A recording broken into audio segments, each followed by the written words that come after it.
in the construction industry as a whole, there's still a lack of awareness around what mass timber is, how it can be leveraged, the utility, the benefits of mass timber. Do you find yourself in an education role sometimes, perhaps with executives, with clients, as well as with skilled trades professionals in advocating for the use of mass timber, or just explaining and creating awareness within the industry? Absolutely. I also, Tanis, I would just want to acknowledge that I didn't get I abandoned your question about Malhat Skywalk, and I'm happy to come back to that. But I'll take this one. The answer is you're 100% right. And the difficulty is that the more you educate, the more market acceptance you have, the more opportunity the business has, the less time you have. Because what we've built our business to build projects. So when there are fewer projects, we have more time to educate. But it's a business development. When you have no work, yeah, you got all the time in the world to do business development.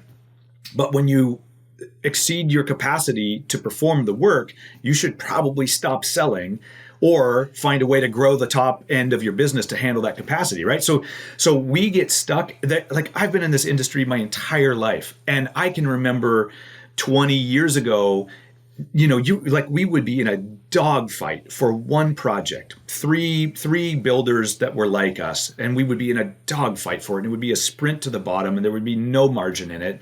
But you needed to do that because you had your eyes on the prize, and you knew at some point in the genesis of this market evolution, the pie would be big enough. We are now at the part where there is so much pie that you're just like, I can't take another piece right now.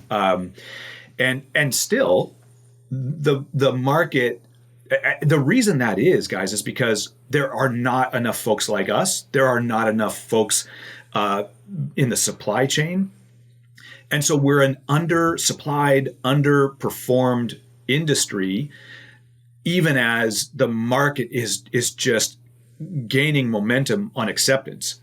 And so, we've sort of developed some strategies around how to work with people whereby we use their staff. We will work with a general contractor. We will use their carpenters. We will train their carpenters so that they develop an in-house capacity.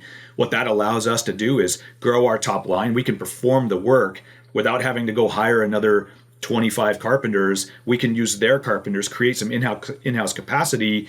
Kinsol did the work. We bring that revenue to the business. We put that work on our website. We train the market to grow the capacity. And what we do is, because we maintain great relationships with those clients, they've developed some in-house capacity, and they'll use that. And they won't call us when they have that capacity. But when they exceed their capacity, they will call us. So we're generating those future opportunities for ourselves, even as we're trying to grow that capacity.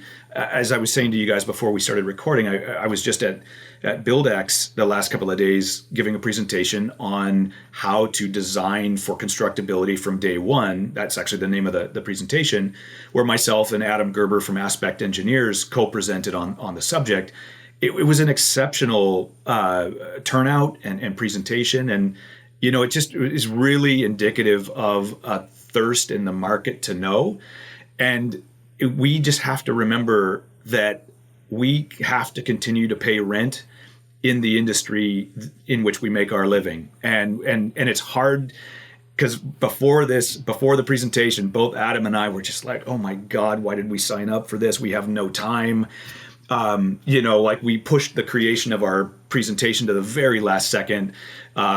But you have to prioritize getting out, getting into the market, being a face, creating brand stability in the market, and being the voice of lecture, of education, because that will continue to pay dividends down the road. And the market deserves it. They continue to bring work to us.